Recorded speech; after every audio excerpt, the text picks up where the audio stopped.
Hi, good morning. I'm just going to show you really quick. I've done a video before about yogurt, but I didn't really show the process very well. I just kind of explained it. So I'm going to try to explain real quick as I do this. I've already boiled the water. I use a thermometer, candy thermometer, cheap, Walmart, couple dollars. You want to bring your milk up to 180 degrees. Usually if it goes any further than 180, 190 degrees, then it'll start to, boil over, and you don't want that to happen because then it gets kind of a scorchy taste and smell. Then you want it to just take the lid off, let it cool. It needs to get down to about 115, 120, 115. Anything higher than that will kill the natural probiotics because we're about to add the probiotics. So let me explain to you. For the longest time, I've been using, this is the first time I've used this brand, but for the longest time I usually just use regular whole milk, Walmart, and I do this process and it works out perfectly. And my actual single servings of yogurt turns out to be less than 20%, 20 cents. So this week I've saved some money this week, so I splurged and I bought the organic milk, and I'm going to try that. And I accidentally bought 1%. So we'll see how that ends up tasting, but from what my research, it should be fine. And again, this is the organic. So I'm just going to try that, see if there's any difference in the flavor and things like that. What you're going to need, what I use, you can put sugar in here, but we're trying to stay away from that, and I like to have the benefits of honey, so, and it's more natural.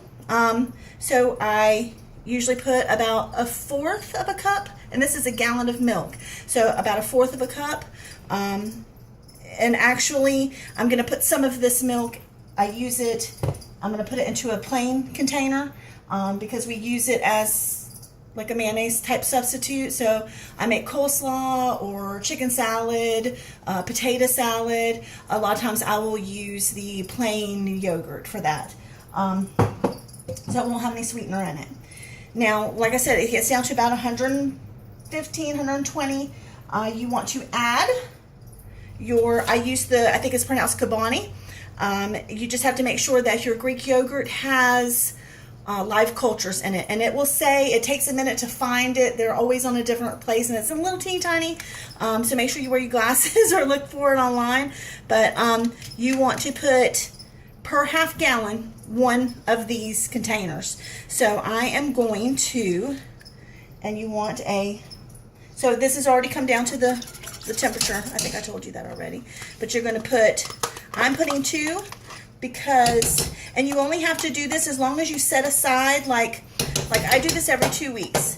So every 2 weeks, I have to set aside 2 serving sizes of my yogurt to compensate for this. And you can do it up to, I think, 3 times, using your same yogurt. But then once a month I go and or actually once every 2 months probably, I go and I buy 2 more of these containers. And then sometimes everybody eats everything, so I have to buy them anyways. So anyway, so I'm going to stir that up really, really super good. And what is happening is the live bacteria, the culture in here, I've got an ice chest sitting over here. After we get everything into its jars and everything, it is going to stay in here and it's going to stay warm. I've got, and I'll explain that all to you in a second, but it will stay warm for 8 hours. And it can actually go longer than that, but then it starts to get a little tart flavored, a little sourty, not bad sour, but just kind of a tart flavor. And I've gone past 12 hours before, and it was absolutely fine. Now what I do, because it needs to stay at about 100 and, excuse no makeup today, but I was doing this and I decided I'd go ahead and make a thing here. So what I do is I put a container, and this water in here is about 125 degrees. So I'm going to put that in there, and they act kind of like as a water bottle. I also have an old pair of curtains that are insulated on the inside. So I'm going to cover that up. I have one on the bottom, and then I have the water bottles in there. And then I'm going to put the other curtain on top so it'll stay nice and toasty. Plus these will be toasty on their own anyways. All right, so I did that. I'm going to stir it up again a little bit more. I'm going to set my container aside and it's so much easier to do it this way. I ladle it into a big mixing cup.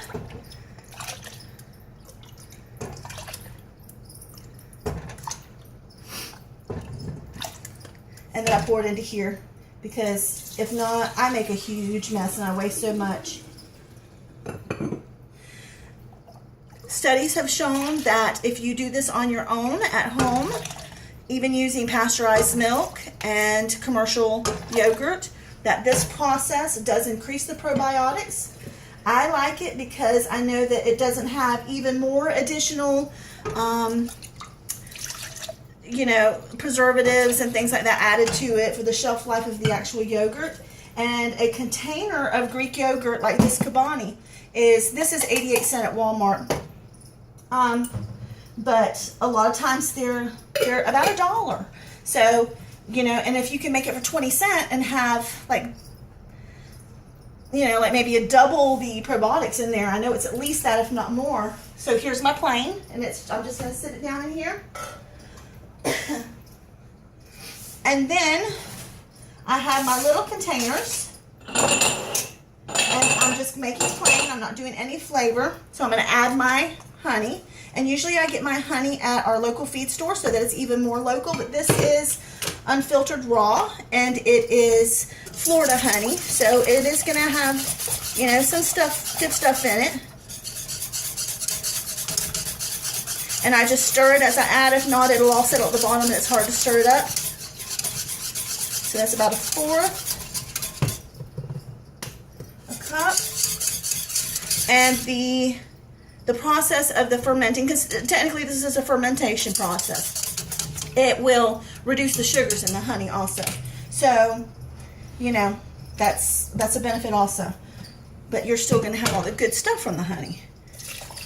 And then, actually, I can take this pot and pour it into here. I think I've done that before. Yes, I have. All right, so I'm going to pour that into there. Just try not to make a mess. And then I'm going to pour them into my little containers. Okay, and then I have my lids ready. That way it's not getting cool, because this process right here, moving the milk around, it starts to cool fast. And you don't want it to get under 100 degrees. So I'm going to go ahead and put that in there. I will maybe make another video when they're done or something, but I make like simple preserves, like chop up some strawberry or pineapple and just add a little bit of honey for just a little bit of sweet, and cook it on the stove a little bit, and then I stick it in the refrigerator, and they just put a little scoop on top and maybe some granola, and it's one of our major sources that we get our probiotics from. Okay, well, I hope this helped, and maybe it'll save you some money and make you a little healthier. So I'll talk to you later. Any questions, just let me know. Bye-bye.